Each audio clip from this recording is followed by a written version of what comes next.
الحمد لله رب العالمين الرحمن الرحيم مالك يوم الدين إياك نعبد وإياك نستعين اهدنا الصراط المستقيم صراط الذين أنعمت عليهم غير المغضوب عليهم ولا الضالين.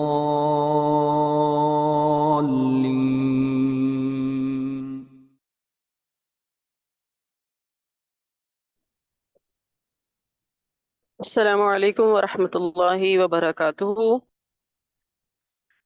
اعوذ باللہ من الشیطان الرجیم، بسم اللہ الرحمن الرحیم۔ رب اشرح لی صدری ویسر لی امری واحلل عقدۃ من لسانی یفقہوا قولی۔ اللہم ارنا الحق حقا وارزقنا اتباعہ وارنا الباطل باطلا وارزقنا اجتنابہ۔ اللہم وفقنا لما تحب وترضى۔ امید ہے کہ سب اپنی بہترین صحت کے ساتھ، بہترین ایمان کے ساتھ، اللہ سبحانہ تعالیٰ کی رحمت میں خیر و عافیت کے ساتھ ہوں گے۔ اللہ تعالیٰ سے دعا ہے کہ اللہ تعالیٰ ہمیں صحت کی طرف سے، ایمان کی طرف سے، رشتوں کی طرف سے، اپنے نفس کی طرف سے کسی بھی آزمائش میں مبتلا نہ کرے۔ ہمیشہ حق کو حق کر کے دکھائے اللہ ہمیں، اور حق پر چلنے کی توفیق عطا فرمائے، اور باطل کو باطل ہی دکھائے، اور باطل سے اللہ ہمیں بچنے کی توفیق عطا فرمائے۔ ہم پڑھ رہے ہیں سورۃ البقرہ الحمدللہ۔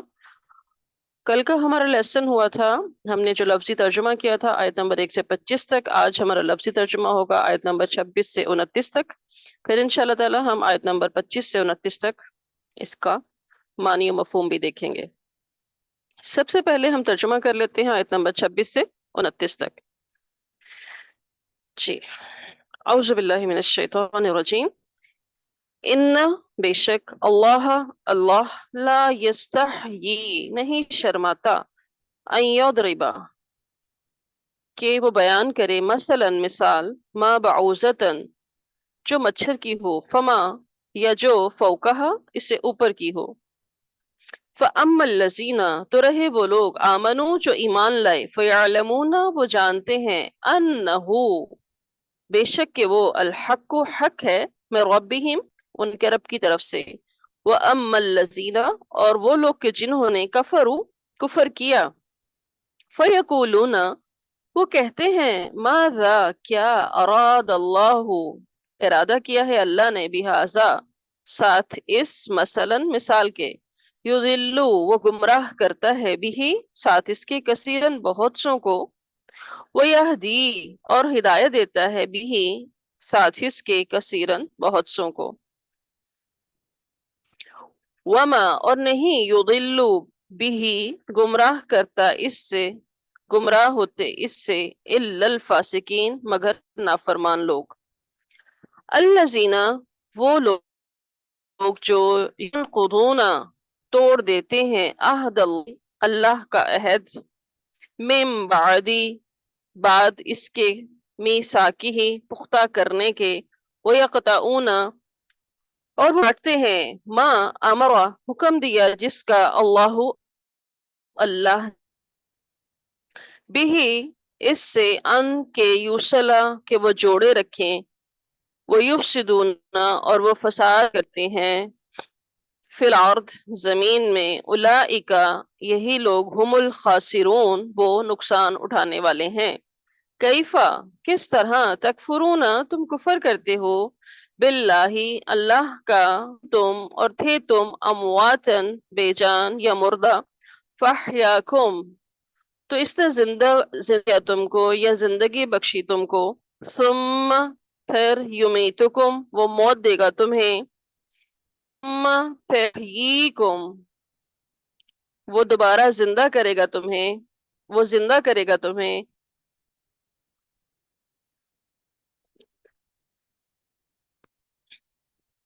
ثم یمیتکم پھر وہ موت دے گا تمہیں، ثم یحییکم پھر وہ زندہ کرے گا تمہیں، ثم پھر الیہ اسی کی طرف ترجعون تم لوٹائے جاؤ گے، هو الذی، ہوا وہی ہے، الذی جس نے، خلق پیدا کیا، لکم تمہارے لیے، ماں جو، فی الارض زمین میں ہے، سارے کا سارا، ثم پھر استوا متوجہ ہوا، الی السماء آسمان کی طرف، فسواہن پس برابر کر دیا ان کو، درست بنا دیا ان کو، سبع سات سماواتین آسمانوں کو، وہوا اور وہ، بکلی ساتھ ہر شے ان چیز کے، علیم خوب علم رکھنے والا ہے۔ جی یہ تو تھی ہماری آیات کا لفظی ترجمہ۔ آیت نمبر 24 تک کل ہم نے لیسن کر لیا تھا، اور جہاں پر ہماری بات ختم ہوئی تھی آیت نمبر 24 میں ذکر ہو رہا تھا کہ کافروں کا، کہ کافروں کے لیے آگ تیار کی گئی ہے جس کا ایندھن انسان اور پتھر ہوں گے۔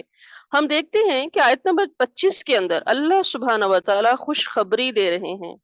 اللہ تعالیٰ فرما رہے ہیں وَبَشِّرِ الَّذِينَ آمَنُوا وَعَمِلُوا الصَّالِحَاتِ أَنَّ لَهُمْ جَنَّاتٍ تَجْرِي مِنْ تَحْتِهَا الْأَنْهَارُ كُلَّمَا رُزِقُوا مِنْهَا مِنْ ثَمَرَةٍ رِزْقًا قَالُوا هَذَا الَّذِي رُزِقْنَا مِنْ قَبْلُ وَأُتُوا بِهِ مُتَشَابِهًا وَلَهُمْ فِيهَا أَزْوَاجٌ مُطَهَّرَةٌ وَهُمْ فِيهَا خَالِدُونَ۔ اور ان لوگوں کو خوشخبری دے دیجئے جو ایمان لائے اور انہوں نے نیک عمل کیے، کہ ان کے لیے ایسے باغات ہیں جن کے نیچے نہریں بہتی ہیں، جب کبھی ان میں سے کوئی پھل ان کو کھانے کے لیے دیا جائے گا، وہ کہیں گے کہ یہ تو وہی ہے جو اس سے پہلے ہمیں دیا گیا تھا، اور وہ انہیں ایک دوسرے سے ملتا جلتا دیا جائے گا، اور ان کے لیے اس میں نہایت پاک صاف بیویاں ہیں، اور وہ ان میں ہمیشہ رہنے والے ہیں۔ ہاں آپ یہاں دیکھ رہے ہیں کہ پچھلی آیت میں کفار کو آگ سے ڈرایا گیا، اور یہاں ایمان والوں کی بات ہو رہی ہے، اور ایمان والوں کو جنت کی خوشخبری دی جا رہی ہے۔ ہم یہ دیکھتے ہیں کہ قرآن مجید میں یہ دونوں چیزیں ساتھ ساتھ آتی ہیں۔ اللہ سبحانہ و تعالی بندہ مومن کو خوشخبریاں سناتے ہیں، جیسے ایمان کے ساتھ کفر کا ذکر آتا ہے، جنت کے ساتھ جہنم کا ذکر آتا ہے۔ اب ہم یہاں دیکھ رہے ہیں کہ یہ ایمان والوں کے لیے جنت کی خوشخبری ہے، کہ خوشخبری کس کے لیے ہے؟ ایمان والوں کے لیے۔ ایمان ہے کیا؟ ایمان دل سے تصدیق کرنا، اور اس کے بعد زبان سے اقرار کرنا، اور عمل اس کے مطابق کرنا، اس کا نام ہے ایمان۔ یہاں پر ہم دیکھتے ہیں کہ اعمال صالح کی بات ہو رہی ہے۔ ایمان اور عمل صالح کوئی الگ الگ نہیں ہے، بلکہ یہ ایمان کے ساتھ عمل صالح کا خصوصی طور پر ذکر کیا ہے، کیونکہ ہم یہ دیکھتے ہیں کہ ہمارے سے یہی کوتاہی ہوتی ہے کہ ہم اقرار تو بہت کرتے ہیں اپنے ایمان کا، لیکن اعمال صالح یہاں ہم سے کمی ہو جاتی ہے، کیونکہ عمل وہی قبول ہے نا جو ایمان کے، تو اس لیے ایمان کے ساتھ عمل کی بھی فکر ہونی چاہیے، اور قرآن مجید میں ہماری توجہ دلائی گئی ہے اس چیز کی طرف۔ سورۃ العصر ہم میں سے ہر ایک جانتا ہے، اکثر نمازوں میں بھی ہم پڑھتے ہیں، کہ جس میں یہ آیت آتی ہے نا کہ الا الذین آمنوا وعملوا الصالحات وتواصوا بالحق وتواصوا بالصبر۔ تو یہاں پر ہم دیکھتے ہیں کہ اس آیت کے اندر ایمان لانے کے ساتھ اعمال صالح کی بات جیسے کہ ہو رہی ہے، میں نے آپ کے سامنے ایمان کو ایکسپلین کیا۔ ہم عمل صالح کو تھوڑا سا دیکھ لیتے ہیں۔ عمل صالح ہوتا کیا ہے؟ عمل صالح اس عمل کو کہا جاتا ہے جو صرف اور صرف اللہ سبحانہ و تعالیٰ کی رضا کے لیے کیا جائے، کسی کو دکھانے کے لیے، ریاکاری کے لیے نہ کیا جائے، اور وہ طریقہ کیا ہو اس عمل کا؟ وہ رسول اللہ صلی اللہ علیہ وآلہ وسلم کے بتائے ہوئے طریقے کے مطابق ہو، کیونکہ حدیث آتی ہے کہ جو شخص ایسا عمل کرتا ہے کہ جس کا ہم نے کوئی حکم نہیں دیا، یا ہم ویسے نہیں کیا، اور اس کو سنت سمجھ کے کر رہا ہے، تو وہ عمل مردود ہے۔ اب اس آیت کے اندر ہم دیکھتے ہیں کہ انسان کی سکون اور لذت کی جتنی چیزیں اس کا ذکر کیا، اور اس کی، انسان کی لذت، سکون، رسائش کی بنیادی چیزیں مثلاً کون کون سی ہوتی ہیں؟ رہائش ہے، کھانا پینا ہے، اور نکاح ہے۔ اب ایمان اور عمل صالح کرنے والوں کے لیے یہاں جس طرح کی رہائش کا ذکر کیا گیا ہے، جیسے جیسے کھانے پینے کا ذکر کیا گیا، اور نکاح کا جو ہے کہ اس میں کیا چیزیں شامل آ رہی ہیں، کہ ایسے بہترین باغات، بہترین کھانے، اور نکاح کے لیے پاکیزہ بیویاں، روحانی، جسمانی، اخلاقی، ذہنی، ہر طرح کی پاکیزگی، یہ نعمتیں اللہ تعالیٰ ذکر فرما رہے ہیں۔ کیونکہ انسان جب ایسی نعمتیں حاصل کرتا ہے تو اس کو ساتھ کہیں خوف بھی لگا رہتا ہے، کہیں کھو نہ جائیں، کھو نہ جائیں۔ دنیا تو فانی ہے، ایک نہ ایک دن تو ان چیزوں کو ختم ہونا ہی ہے، لیکن یہاں پر اللہ سبحانہ وتعالیٰ ہمیں کیا خوشخبری دے رہے ہیں کہ وہاں جنت میں یہ ہمیشہ رہیں گی، ہمیشہ کے لیے مل جائیں گی۔ اللہ سبحانہ وتعالیٰ ہمیں ایسے اعمال کی توفیق عطا کرے کہ ہم دنیا میں بھی ان اپنی حلال ضرورتوں اور لذتوں کو حاصل کرنے والے ہوں، حلال طریقے سے حاصل کرنے والے ہوں۔ اب آیت نمبر 26 میں ہم دیکھتے ہیں کہ یہاں پر اللہ سبحانہ وتعالیٰ مثال کی بات کر رہے ہیں کہ ان اللہ لا یستحی ان یضرب مثلا بعودة فما فوقها فاما الذین آمنوا فیعلمون انه الحق من ربهم واما الذین کفروا فیقولون ماذا اراد اللہ بهذا مثلا يدل به كثيرا ويهدي به كثيرا وما يدل به الا الفاسقين۔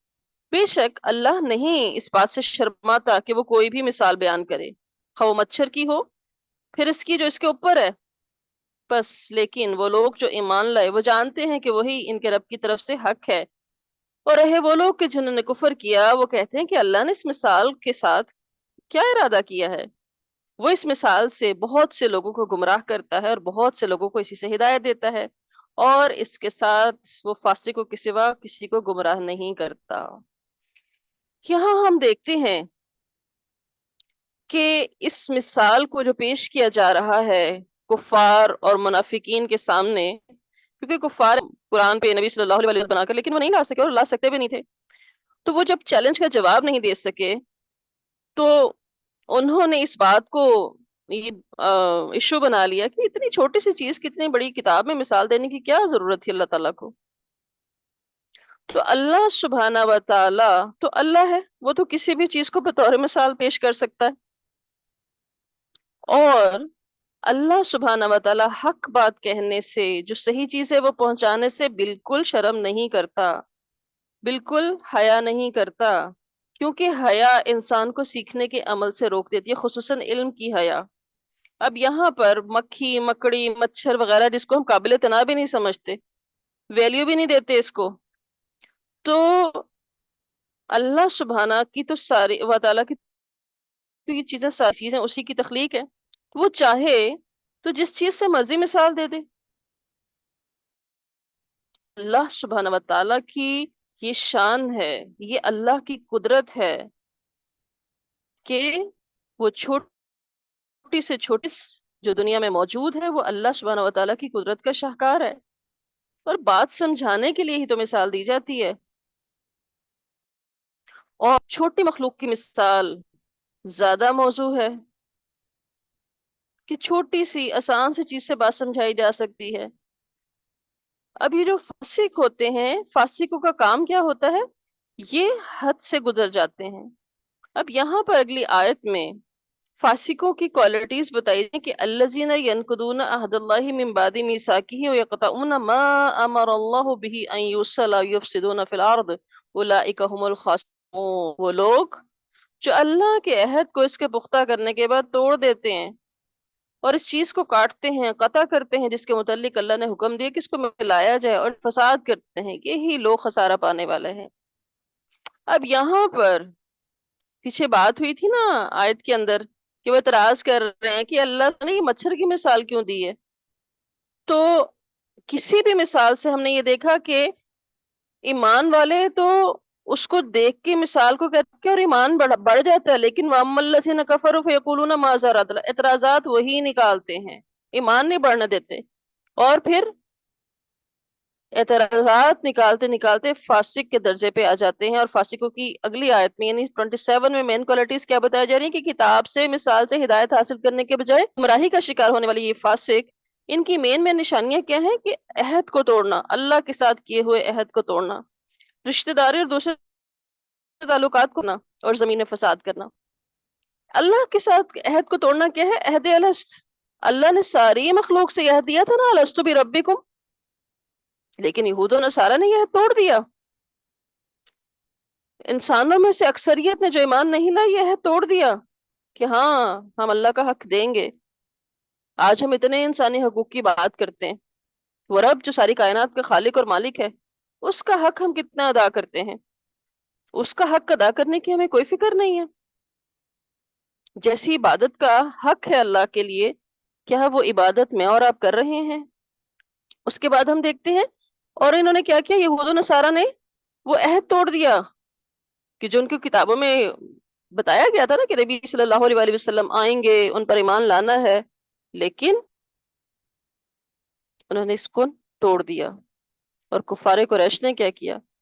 انہوں نے رسول اللہ صلی اللہ علیہ وآلہ وسلم اور مسلمانوں سے رشتہ داری کو ختم کیا، کاٹا، اس ایمان کی وجہ سے ظلم و ستم کیے،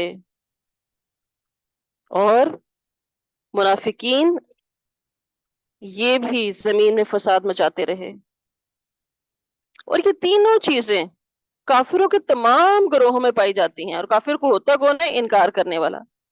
اب ہم یہ دیکھتے ہیں کہ ایک ہے اللہ کے حقوق اور ایک ہے بندوں کے حقوق، اور اکثر سننے میں یہ آتا ہے کہ اللہ اپنے حق تو معاف کر دے گا کہ بندوں کے حق معاف نہیں کرے گا، اور اس چکر میں، اس کوشش میں ہم انسانوں کو راضی کرتے کرتے کرتے اپنے رب کو ناراض کر بیٹھتے ہیں۔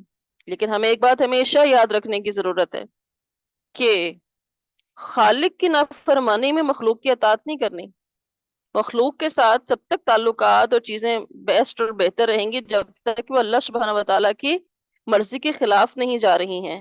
اللہ سبحانہ وتعالیٰ ہمیں سب کے ساتھ بہترین اخلاق اور طریقے کے ساتھ تعلقات نبھانے کی توفیق عطا کرے۔ نبی صلی اللہ علیہ وآلہ وسلم کی زندگی میں بے شمار ایسی مثالیں موجود ہیں جس سے ہم سیکھ سکتے ہیں کہ دشمنوں سے بھی، فاسقوں سے بھی تعلق کیسے رکھا جا سکتا ہے۔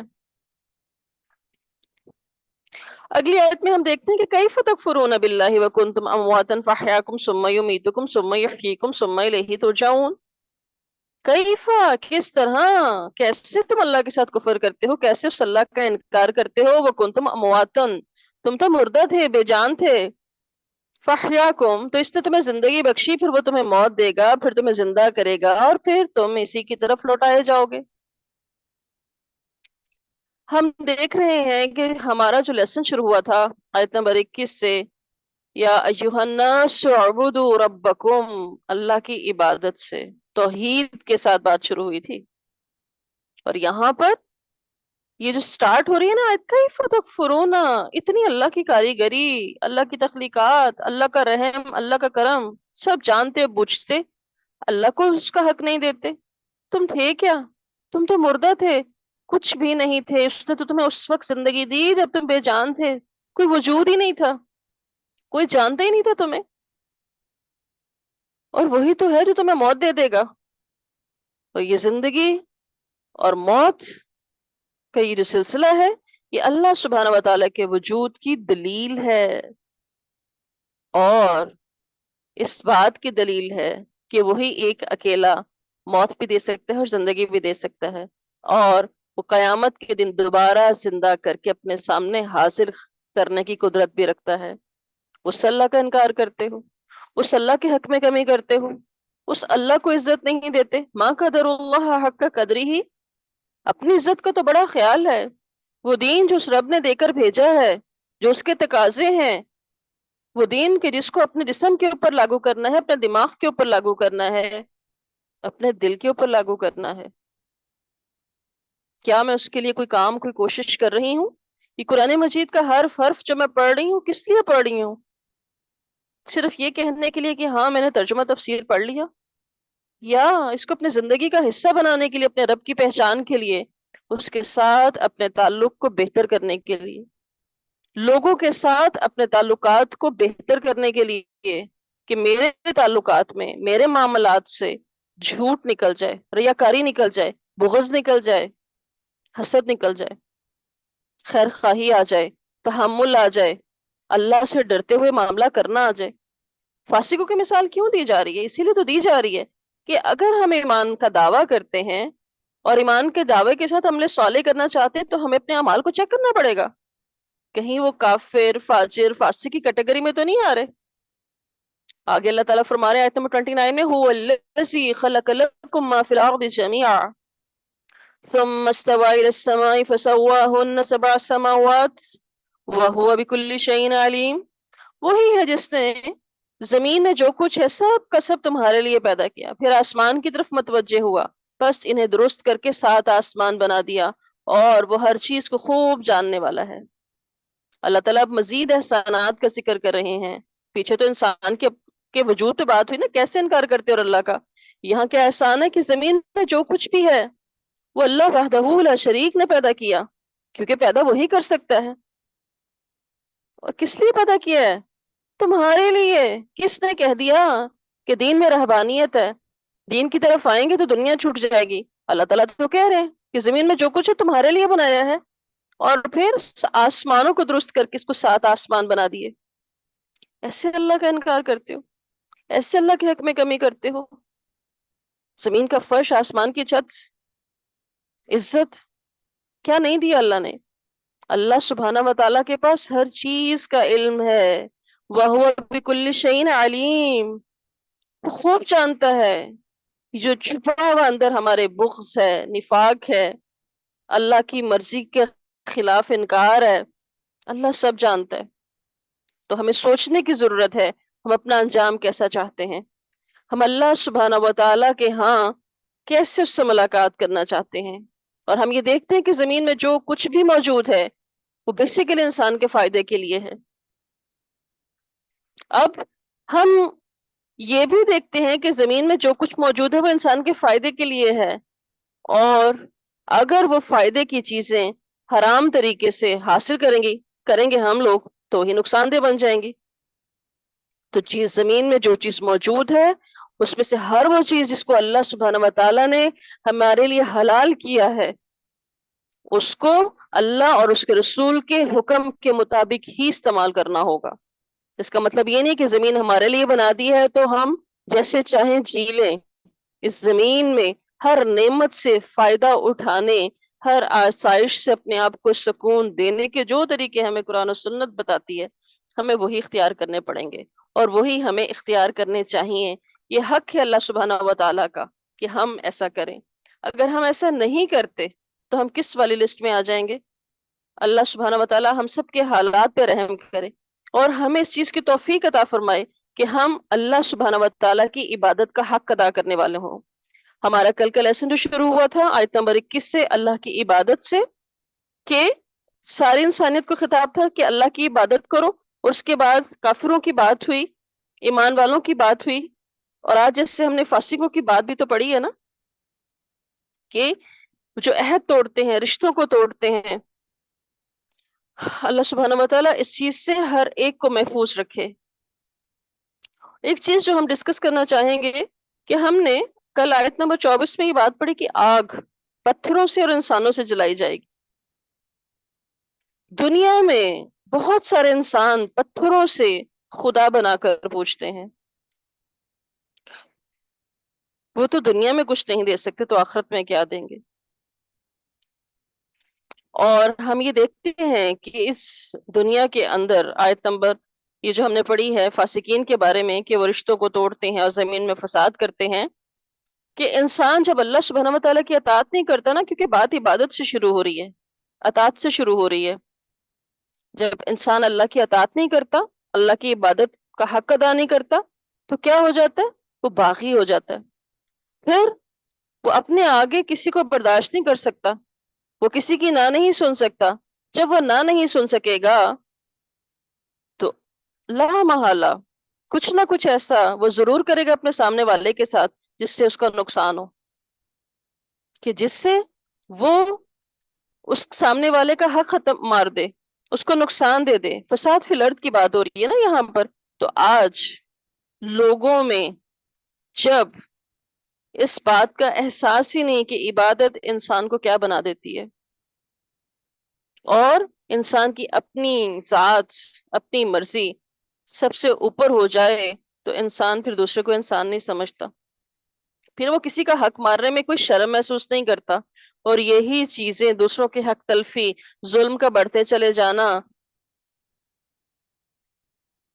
زمین میں فساد کا سبب بن جاتا ہے۔ اور ایسا فساد پھر ایک جگہ رکتا نہیں ہے، ایسے انسانوں کی زندگی میں جھوٹ عام ہو جاتا ہے، ظلم عام ہو جاتا ہے، اور ظلم یہ تو کہیں ٹھہرنے والی چیز ہی نہیں ہے۔ اللہ سبحانہ و تعالی ہم سب کو توفیق عطا کرے کہ ہم خیر اور بھلائی کے راستے میں ایک دوسرے کی مدد کرنے والے ہوں، اور اللہ کبھی ہمیں فاسقوں کی کیٹیگری میں نہ شامل کرے، اور قرآن مجید میں جو بات ہو رہی ہے اس سے ہم ہدایت حاصل کریں، ہم اپنے ایمان میں اضافہ کریں، نہ کہ اس میں اعتراضات اور نقص نکالیں کہ یہ کیسے ہو سکتا ہے اور وہ کیسے ہو سکتا ہے۔ اور قرآن ہی ہے جو ہمیں دوسروں سے تعلقات کو جوڑنے کا حکم دیتا ہے، یہ بتاتا ہے کہ ایک بندے کا اللہ سبحانہ و تعالیٰ کے ساتھ تعلق کیسا ہونا چاہیے۔ قرآن ہی ہے جو یہ ہمیں بتاتا ہے کہ اللہ ہی اس کا مالک ہے، اس کا حاکم ہے، ہم اس کے بندے بن جائیں اور آپس میں بھی بھائی بھائی بن جائیں، کیونکہ جو اللہ کا بندہ ہوگا وہ رشتوں کا لحاظ ضرور رکھے گا، جو اللہ کا حق نہیں دے رہا وہ بندوں کا حق کیا ادا کرے گا۔ اور اصل پرابلم یہ ہے، اس آیت کے اینڈ میں ہم دیکھتے ہیں آیت نمبر 27 میں، کہ اولئک هم الخاسرون، یہی لوگ خسارہ پانے والے ہیں، ہمیشہ کا خسارہ، کچھ نہیں ملنے والا آخرت میں، نقصان ہی نقصان ہے۔ اللہ تعالی ہم سب کو توفیق عطا کرے، ہم اپنی عبادات میں، اپنے معاملات میں اور اپنے اخلاق میں وہ رنگ پیدا کرنے کی کوشش کریں جو اللہ سبحانہ و تعالیٰ کو مطلوب ہے۔ اور یہ جو آیت نمبر 29 ہم نے پڑھی کہ هو الذی خلق لکم ما فی الارض جمیعا، کہ زمین میں جو کچھ بھی اللہ سبحانہ و تعالیٰ نے تمہارے لیے بنایا ہے اور تم کو آخرت کے لیے بنایا ہے، ہم اس دنیا کو اپنی آخرت تیار کرنے کے لیے استعمال کریں، اس میں سے وہ سب کمائیں جس کا ہمیں آخرت میں فائدہ ہوگا، نہ کہ اس دنیا میں کھو کر ہم اپنی دنیا تو برباد کریں سو کریں اور آخرت کو بھی بھول جائیں۔ اور ہمیشہ یہ بات یاد رکھنی ہے مجھے اور آپ کو کہ وَهُوَ بِكُلِّ شَيْءٍ عَلِيمٌ، میری ساری خیانتوں کو وہ جانتا ہے، میری ساری ریاضتوں کو وہ جانتا ہے، میری ساری عبادتوں کو وہ جانتا ہے۔ اللہ تعالیٰ ہماری نیتوں میں اخلاص پیدا کرے، ہمیں تنہائیوں میں نیک رہنے والا بنا دے۔ دنیا کے سامنے تو ہم بہت نیک بن جاتے ہیں، کیونکہ کسی کو کچھ پتہ چلے یا نہ چلے، اللہ سبحانہ و تعالیٰ تو ہر چیز کا علم رکھتا ہے، اور ہر چیز کا حقیقی علم ہے ہی اس کے پاس۔ ہمارے ہاتھ میں کیا ہے؟ لا الہ الا اللہ محمد الرسول اللہ کو اپنی زندگی میں نافذ کرنا، جیسے ہم اس کا ورد اپنی زبان پر کرتے ہیں، اس کے معنی و مفہوم پر غور کرنا، اور اللہ سبحانہ و تعالیٰ کو پہچان کر اس کی عبادت کا حق ادا کرتے جانا، اپنے آپ کو جما لینا اس کے رستے پر۔ اور عبادت میں محبت بھی شامل ہے، خوف اور امید بھی شامل ہے۔ ایسے بے خوف ہو کے نہ جئیں، ایسا مان نہ کریں اپنی عبادت کا، اللہ جانتا ہے کس نیت کے ساتھ کیا کیا تھا۔ اللہ تعالیٰ سے دعا ہے کہ اللہ تعالیٰ ہمیں بہترین طریقے سے اس قرآن مجید کو پڑھنے کی، سمجھنے کی توفیق عطا فرمائے۔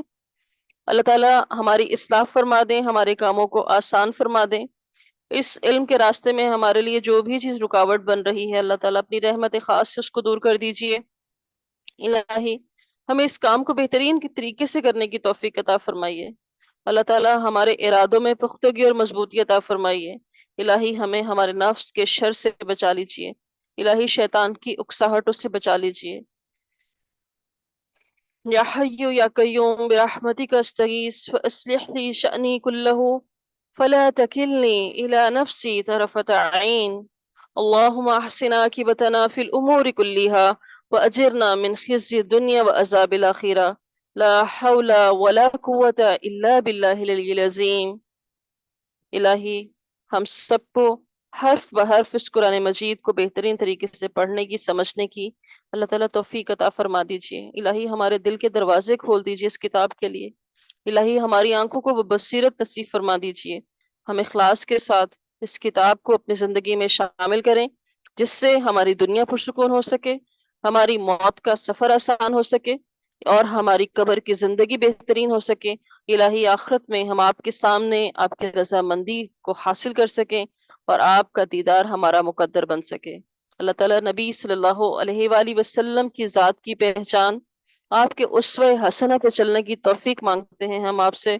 اللہ تعالیٰ ہم آپ کے بے انتہا گناہ گار لوگ ہیں، اللہ آپ کے کن کے منتظر ہیں۔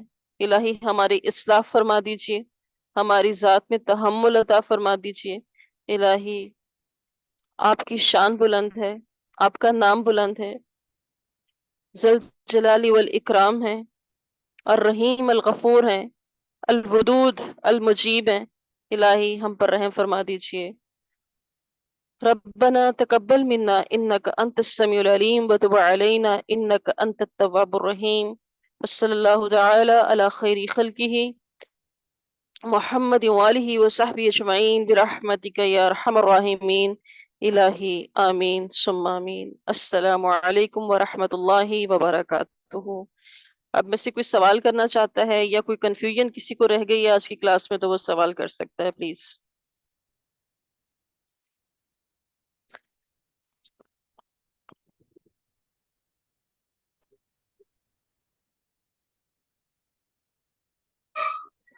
السلام علیکم ورحمۃ اللہ وبرکاتہ۔ میم وعلیکم السلام۔ میں نے یہ پوچھنا تھا، جیسے کہ یہ آیت ہے والحجارۃ اعدت للکافرین، کہ ایندھن ہوں گے انسان اور پتھر، تو جی انسان کی تو سمجھ آتی ہے، پتھروں کو استعمال تو انسان ہی کرتا ہے نا، تو وہ کیسے کیوں جلائے جائیں گے آگ میں؟ آپ دیکھیں کہ آگ جب ایجاد ہوئی تھی تو کس چیز سے ہوئی تھی؟ پتھر کو پتھر پر رگڑنے سے نہیں ہوئی تھی؟ جی میم۔ اور انسان جن چیزوں سے بنا ہوا ہے، اور انسان کی تخلیق کے اندر جو ایک چیز موجود ہے، جو ایک مادہ موجود ہے، وہ جلانے والی چیزوں میں سے شمار ہوتا ہے۔ پتھر کا لفظ اس لیے آیا ہے، اور پتھر کی مثال اس لیے بھی دی گئی کہ دنیا میں انسان پتھروں کو پوجتا ہے، کوئی بت بنا کر پوجتا ہے، کوئی محل بنا کر پوجتا ہے۔ یہ ہے نا کہ ان چیزوں کی محبت انسان کو کیسے غافل بنا رہی ہے نا، ان چیزوں کی محبت، ان کو حاصل کرنے کی کوششوں میں جو ہم اللہ کے حق میں کمی کر رہے ہیں، اس بات کا احساس دلانے کے لیے۔ بات سمجھ آ رہی ہے کچھ یا مزید ایکسپلین کروں؟ جی جی میم، وہ تو ہے، لیکن نہ تو انسان ہی رہے ہیں نا، وہ تو ایک جاندار چیز ہی نہیں ہے۔ جاندار چیز نہیں ہے، لیکن دیکھیں آگ کی ابتدا کا سبب تو ہے نا جہنم میں پتھروں کا ذکر خاص طور پر کیا ہے، اس لیے کیا ہے کہ اس کی دو وجوہات ہو سکتی ہیں، کہ پتھر جو ہے وہ عام لکڑی کی نسبت زیادہ سخت ہے، آگ کی شدت، حدت اور سختی کی طرف اشارہ کیا جا رہا ہے۔ بات سمجھیں، لکڑی جو ہے وہ جلتی ہے، جل کے راکھ بن جاتی ہے، پتھر کتنی دیر گرم رہتا ہے؟ بعض اوقات کسی کو ٹکور کرنی ہو تو آپ کہتے ہیں اینٹ گرم کر کے ٹکور کریں اس کی۔ تھوڑا سا اس کو سوچنے کی کوشش کریں آپ، کہ پتھر کی اس آگ کی حدت اور شدت کا احساس دلایا جا رہا ہے۔ اور دوسرا امکان کیا ہے اس بات کا کہ ایندھن میں پتھر کا ذکر کیوں کیا گیا، کہ اس زمانے میں جب یہ آیات نازل ہو رہی تھیں، مشرکین نے مکہ نے جو بت بنائے ہوئے تھے۔ آپ کو میری آواز آ رہی ہے؟ ہیلو جی میم، جی جی مجھے آپ کی جی، آواز آ رہی ہے۔ مشرکین مکہ نے جو بت بنائے ہوئے تھے وہ پتھروں کے بت تھے نا، جن کے جی بارے میں وہ کچھ نہیں سن سکتے تھے۔ تو ان کو یہ بھی احساس دلایا جا رہا ہے کہ دیکھو ان کو خدا جو تم سمجھتے ہو نا، یہ تو جہنم میں جانے والے ہیں، پھر تم کیا کرو گے؟ ان خداؤں سے جو تم مانگ رہے ہو، ماتھے ٹیک رہے ہو، یہ تو تم کو کچھ بھی نہیں دے سکیں گے۔ اب بات سمجھ آ رہی ہے؟ کچھ آیت کا بیک گراؤنڈ تھوڑا سا چیک کریں نا، کہاں کیسے نازل ہو رہی ہے۔ یہ مدنی جی سورت ہے نا، سورۃ البقرہ۔ جی اب سمجھ آیا کچھ پتھروں کا ذکر کیوں آیا؟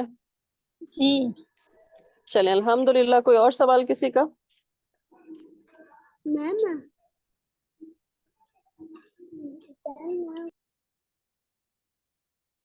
جی کوئی اور سوال پلیز؟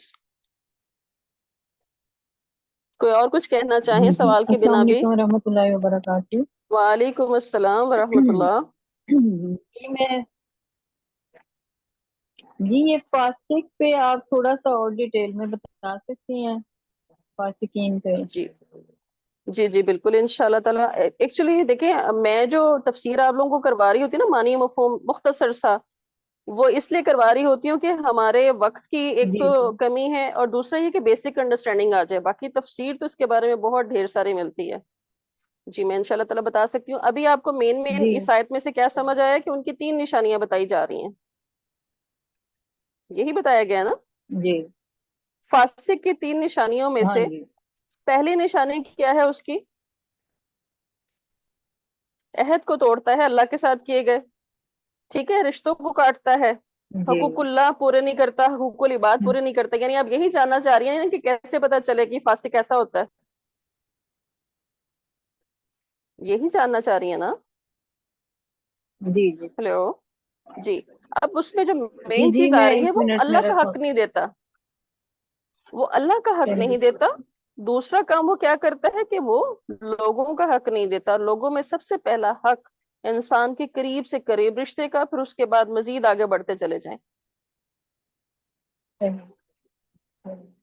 ٹھیک ہے. اس کے بعد تیسرا کام کیا جی ہے کہ زمین میں فساد کرتا ہے. جی ٹھیک. اور یہ منافق اور فاسق یہ ملتی جلتی یہ صفات ہے نا ان کی. جی اللہ تعالیٰ نے تو رشتوں کو جوڑنے کا حکم دیا، اور یہ جو فاسق ہے یہ جوڑتا تو نہیں ہے، توڑتا ہے، ناپ تول میں کمی کرتا ہے، لوگوں کی عیبوں کے پیچھے لگا رہتا ہے، عیب جی ہر تلاش طرح کرتا کی ہے. برائی اس میں آ جی بالکل. ٹھیک ہے. کیونکہ جاتی ہم سمجھتے ہیں کہ کوئی بڑے بڑے گناہ ہوں گے تو وہ فاسق ہوگا. اب دیکھیں زبان کے کتنے گناہ ہیں، ہاتھ کے کتنے گناہ ہیں، نظر کے کتنے گناہ ہیں. حد سے تو گزر گئے نا ہم لوگ. تو ہے. اللہ سبحانہ و تعالی اس چیز سے ہر ایک کو بچا کے رکھے. اور کوئی سوال؟ اور اور ان کو یہ میں بتانا چاہ رہی تھی، وہ سمجھ رہے ہیں شاید پتھروں کو سزا دی جائے گی. پتھروں کو سزا نہیں، وہ شدت کا ہی وہ سمجھایا جا رہا جی ہے.